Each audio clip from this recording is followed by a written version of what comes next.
Hello and welcome to India Today SoSouth. I am Gautam Shankar.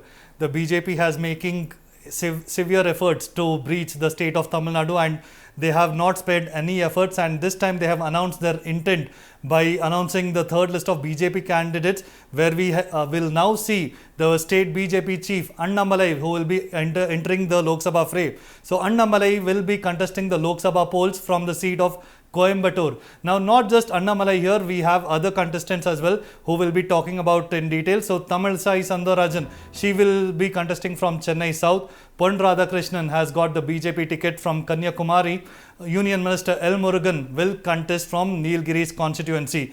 But among all the candidates here, you have to take note that Annamalai will be contesting elections. He will be in the poll fray this time. He will be making his Lok Sabha debut from the seat of Coimbatore, and besides him, we also have Tamilsai Soundararajan, who will be contesting from Chennai South. Pon Radhakrishnan has got the BJP ticket from Kanyakumari, and L. Murugan, who will be contesting from Nilgiri's constituency. So let's talk a bit about why the seat given for Annamalai is quite significant. Now, following a swift rise through the BJP ranks, with him becoming the youngest president of Tamil Nadu unit in 2021, the 39-year-old's name has now featured in BJP's list of candidates. It is yet another remarkable achievement for the former IPS officer. He is known for his take no prisoner style and has also taken on the ruling DMK on several fronts in Tamil Nadu. And while Annamalai may not have any electoral success to flaunt in his CV, his aggression has given the party a big boost. Annamalai believes that after taking charge as the BJP president, his activities have included Enman Enmakkal Padayatra, and that has basically helped him reach out to the people and the masses in all the 234 constituencies. Though it initially ignored ADMK, the BJP national leadership has sent a message to the ADMK as well, and where they basically put all the efforts made by Edapadi Palaniswamy were pushed aside, and they have stuck with with Annamalai. So the battle lines have definitely been drawn in Tamil Nadu, which will vote on April 19 in the upcoming Lok Sabha elections. The BJP's alliances have been finalized, and its seat sharing formula has also been worked out by BJP State President Annamalai. The big question that now needs to be answered is, will BJP really outperform ADMK in the 2024 Lok Sabha election? Will the ADMK and BJP contesting separately? Will the TN political scene witness strong triangular fights, and will we see several surprises? So now let's take a look at the seat sharing formula of the BJP. Now Annamalai has made it clear that BJP will contest from 20 seats. Anbumani Ramdas's PMK will contest from 10, TTV Dinakaran's AMMK from 2, TR Parivendar's IJK from 1, Tamalaga Makkal Munitra Kadagam TMMK from 1, and this will be contested by John Pandian, PNK from 1, which will be contested by A.C. Shanmugam, and others also include the Tamil Manila Congress and O. Pannirselvam, who are likely to get between 2 to 3 seats as well. Now, will we see the NDA perform remarkably well this time? In the 2019 Lok Sabha elections, ADMK, BJP, PMK and DMDK and the New Tamil Nadu formed a mega alliance. Although the BJP won at the national level, the alliance was only able to win the Theni constituency. But will they be able to see a much better performance in this elections? To discuss more on this, I basically spoke to ETB Sivapriyan, who is a senior political journalist from Tamil Nadu, who shared his views on the matter. Take a look. Sivapriyan, just before I start off, let me just see if I've got the seat sharing formula of the BJP right here. So Annamalai has said that BJP will contest from 20 seats, Anbumani Ramdas's PMK 10 seats, TTV Dinakaran's AMMK 2, and IJK from 1, and TMMK 1, and PNK of AC Shanmugam has also got 1 seat. So that more or less adds up 20 plus the rest of the allies, I think 36, right? So also that we need to take into consideration OPS faction as well, and another minor party. So with all of this developments here, do you feel Annamalai has managed to successfully woo away the ADMK's allies, and will they really to uh, uh, not just outperform themselves, what the kind of seat share and vote share that they got in the last Lok Sabha elections. But will they be able to do better than the ADMK itself? At least that as a target for BJP. See, Gautam, there are two ways of looking at it. One is the BJP High Command and the BJP state unit led by Mr. Annamalai has successfully outdone the ADMK on the alliance question. So they have successfully weaned away most of the alliance partners who contested under the ADMK leadership to the BJP leadership.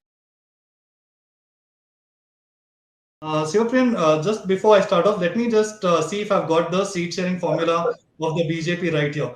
So, Annamalai has said that BJP will contest from 20 seats, Anbhavani Ramdas's PMK 10 seats, TTV Dinakaran CMMK 2, and IJK from 1, and TMMK 1, John and PNK of AC Shanmugam has also got 1 seat. So that more or less adds up 20 plus the rest of the allies, I think 36, right?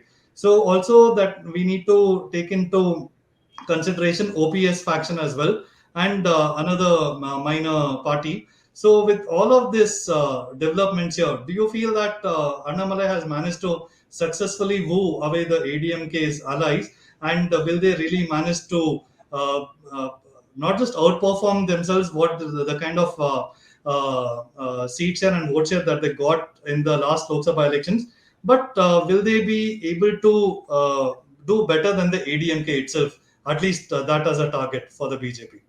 See, Gautam, there are two ways of looking at it. One is the BJP High Command and the BJP state unit led by Mr. Annamalai has successfully outdone the ADMK on the alliance question. So they have successfully weaned away most of the alliance partners who contested under the ADMK leadership to the BJP leadership now. Be it Patali Makkal Katti, which is a very influential party, commanding about 6% individual votes among the dominant community of Vaniyas, who form a dominant OBC community spread across northern Tamil Nadu.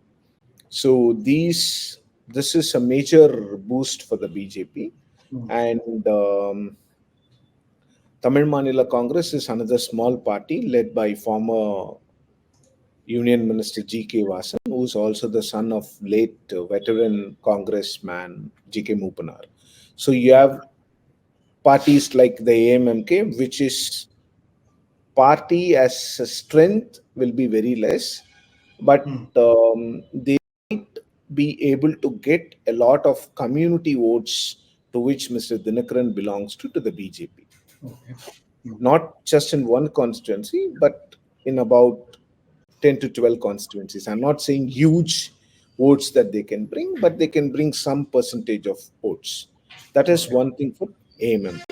So when OPS also joins, it may, if Dinakaran can bring 3% votes, OPS will add another 0.5% or 1%. All right. Just before you continue, Supreme, what's happening with O. Pannirselvam? Because he's unlikely to get the two-leaf symbol. So will he contest on a BJP ticket? What do you see happening with him here? See, Pannirselvam has tied himself in knots. That has been his problem. His indecisiveness has been his problem since Jayalalitha died. He has not even taken one proper decision. I've not seen one decisive thing that O. Pannirselvam has taken in the past seven years. See, even a political fight with EPS, he converted it into a legal battle. So you can keep on fighting your legal battles. Once you lost your political battle, then it's completely over. See, we are talking about a man who stood for Jayalalitha as chief minister twice, not once. And he was chosen as the chief minister for the third time immediately after Jayalalitha breathed her last. And this man, despite being as a deputy chief minister for 4.5 years, Gautam, is a political hard today because of his own making. He did not create a support base for himself. See, he had a powerful finance portfolio with him. He could have held a lot of projects that were being implemented by the Edappadi Palaniswamy government then. He didn't do anything at all. He just enjoyed power.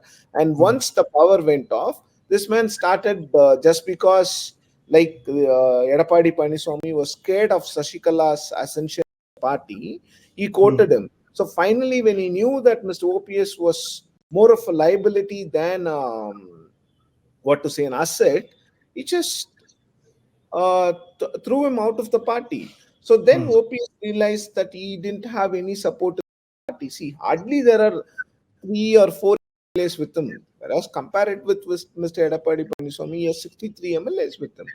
So like OPS, whatever is happening to OPS today is of his own making. There is no one to be blamed. And the BJP cannot be blamed here because it is OPS who kept quoting the BJP and not the other way around. See, the BJP quoted him once through Mr. Gurumurthy in 2017 when they wanted him to rebel against Shashikala. He did that rebellion, but he was not able to get the support of the MLA, so he couldn't become the chief minister. Edapadi Paniswamy became the chief minister. He consolidated his position within the party, within the government. Now he controls the party. Whether ADMK wins, loses, that is all irrelevant to this conversation. ADMK is strongly and firmly behind Edapadi Paniswamy. That having said, why didn't Selvam do all these things? He had all the time in the world to network, world to create a own support base for himself. He never did that. And now he wants the BJP to get him a symbol. He wants the BJP to get him 2 leaves. Is this BJP's problems? See, BJP also has to deal with a lot of things because I'm not talking about the BJP after 2021. The BJP before 2021 broke and united the ADMK at its whims and fancies. I just want to record it. They wanted to break one, they'll break. They want to unite, they will unite. Again, they want to break, they will break. Again, unite, break, unite. This is what is happening for the past 4.5 years. See, the BJP, reason for the BJP losing the 2019 election, it's not just because of an anti-Modi wave, which the BJP says was artificially generated or engineered by the DMK and alliance partners. It was a real, real, I call it a wave, real sentiments, which the people of Tamil Nadu felt that these people are making a mockery of the ADMK and mockery of the Tamil Nadu politics. So that But is what. also, when you talk about that, in 2019, there was Annamalai, there was no this sort of concentration on Tamil Nadu, was there? Even though they had an alliance, they had PMK, DMK alliance. But is Annamalai the real difference maker this time? And to what extent do you see? Because now that we know the formulas have been worked out now, and will actually see, because we have DMDK still with the ADMK this time, and we have TTV Dinakaran with BJP. How will this actually play out in terms of vote share? Will we see a lot of split ups? Because they all go after the same sort of vote bank. Who do you see this benefiting more in terms of vote bank politics? Gautam, for that we'll have to wait for the results. But I will give you a broad picture of what would happen. See, Annamalai got whatever he wanted. He wanted to come out of the ADMK alliance. He is now come out of the ADMK alliance. He wanted the BJP to be leader of the third front alliance. He is now the leader of the BJP is now the leader of the third front. He wanted to contest the BJP in about 20 seats. He is contesting. He's condensed all the alliance partners within 15 and 19 seats. He has done. The BJP has given everything that he wanted. Now he'll have to walk his talk. But He has been telling media, even the interview that he gave to me, he told me that the BJP is about 20% vote share. So he has to just prove that this election is the way you validate whatever you have been saying. So now the ball is firmly in the state BJP's court that they will have to walk the talk. Yeah. Walking the talk is not going to be, I won't say it is even be difficult, because when you take when you have a PMK with you in northern Tamil Nadu, Yeah, can actually hurt the prospects of ADMK in a number of constituencies. See, For example, let me tell you, if the PMK was part of the ADMK alliance in northern Tamil Nadu, they could have made at least half and DMK candidates sweat it out, swelter it out. That alliance was a formidable alliance in pockets, if not across the state. Okay. That didn't happen. So that didn't happen. When PMK going to BJP is a boost to DMK. And it's such a setback to the AIADMK. Correct. So it's not going to be an easy task for the ADMK to face this election. So like ADMK has problems in every region. So they have a PMK problem in northern Tamil Nadu. They have an Annamalai problem in western Tamil Nadu.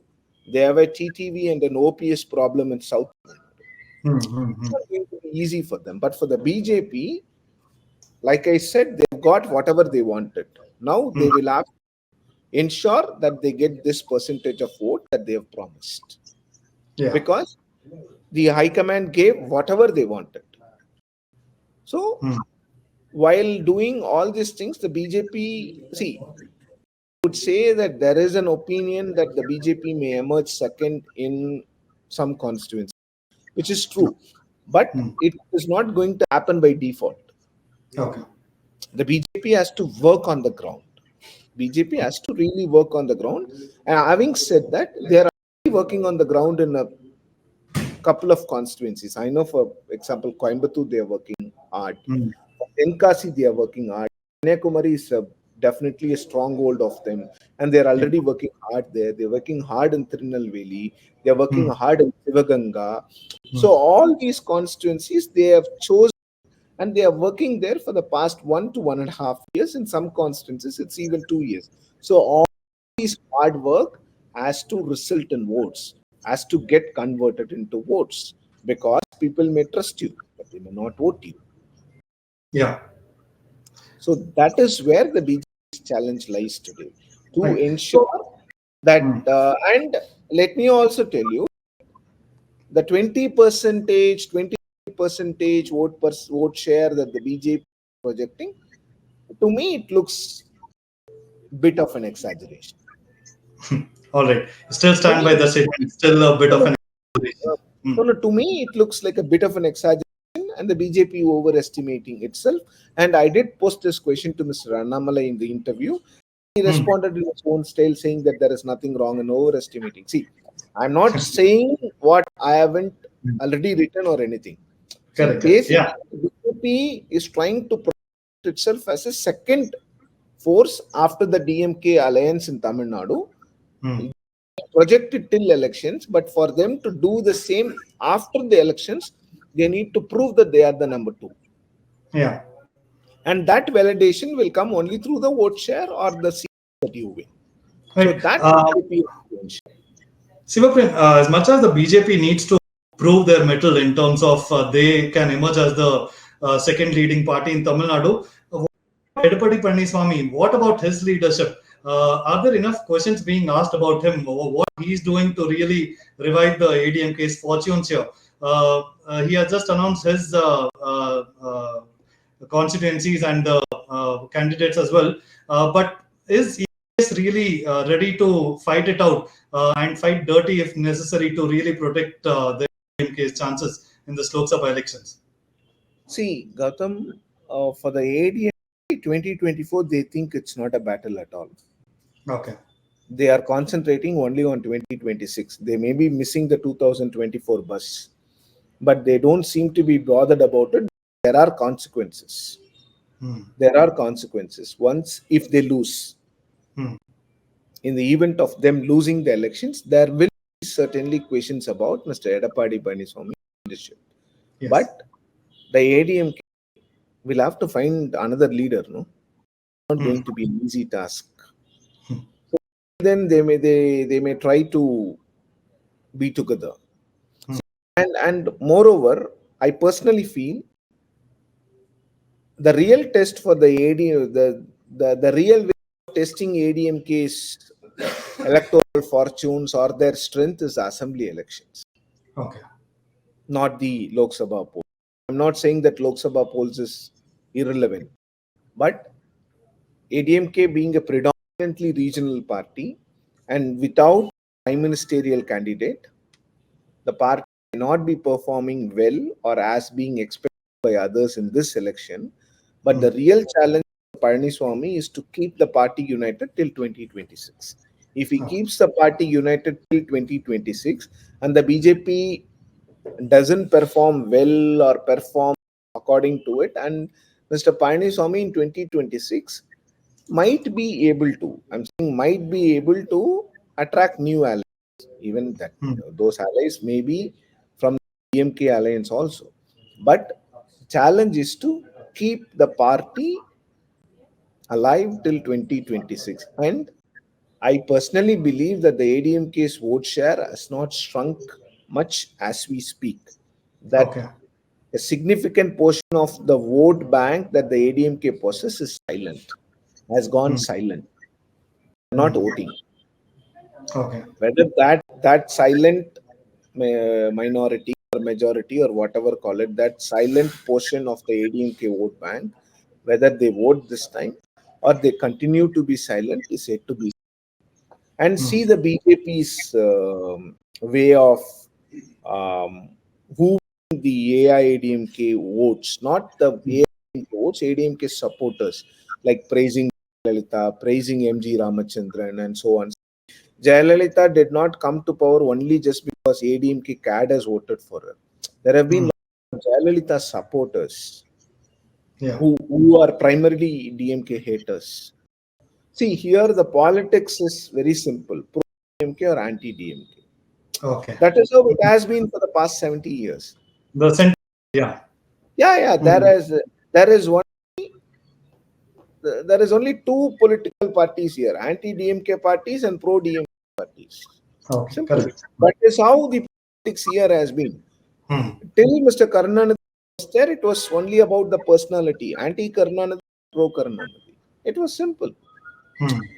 There was not even one day in the last 50 years, as long as Mr. Karunanidhi was alive, without a statement being printed on a newspaper, without television channels discussing his statements or discussing his remarks. See, that's the kind of imposing presence that he had. So, like, it is not just about parties or anything, but here it's all about you side with the DMK or don't side with the DMK. That is why the BJP is also making DMK its pivotal or the prime enemy or the prime. Yes. And like you said, the point that you raised, it's all about the kind of presence, that attract voters. You like, and as you mentioned, Karunanidhi was there, Jayalalitha was the next big personality. Is Tamil Nadu waiting its next big personality? Has M. really filled that sort of personality equation or not? Or is Annamalai going to be that sort of person? What do you sort of foresee in this sort of See, context? Stalin, as such, is now the tallest leader in Tamil Nadu. There is no doubt about it. Because after the 2021 elections, the way he projects himself as a statesman. Not many people expected him to practice kind of very politics, because Tamil Nadu may be a developed state, may have full social indexes and so on, but when it comes to political decency, it was at its lowest ebb, because Karunanidhi and Jayalalitha never shared a very good relationship, see eye to eye. And credit of heralding a new relationship or a new political decency should go to Mr. M.K. Stalin and Edappadi Palaniswamy equally. They kind of created a new atmosphere in Tamil Nadu where the opposition leader, chief minister, engages with each other on a variety of issues. Mr. Edappadi Palaniswamy opened the door of the Fort St. George of the chief minister's office to Stalin in 2008 when he wanted to meet him and give him a memorandum. And Stalin reciprocated that by visiting Edappadi Palaniswamy's official residence when his mother died. So, like this, these two gentlemen, they actually took serious efforts to bring in the political decency into the state. Whether Annamalai will emerge as a mass leader or not, that only time will tell. Because he is in the very prime of his career, in the beginning stage of his career. He has been 3 years into politics, and this is the election as the president of the BJP. So I think there is a long way for him to go. But nevertheless, there is a lot of traction that he is getting among youngsters, among women, and so on. But having no Tamil Nadu, whether all those will convert it to votes in this election or in the next election, I really can't say. All right. All right. Thank you so much, Sivapriyan, for sharing your insights on what could probably happen in the 2024 Lok Sabha elections. What could the voters of the Tamil Nadu state be thinking about here? Is Annamalai's popularity really going to convert into votes or not? That is something that remains to be seen. For the time being, thank you so much for joining us on this Thank you, discussion. Gautam. It was a Thank you pleasure so much. talking.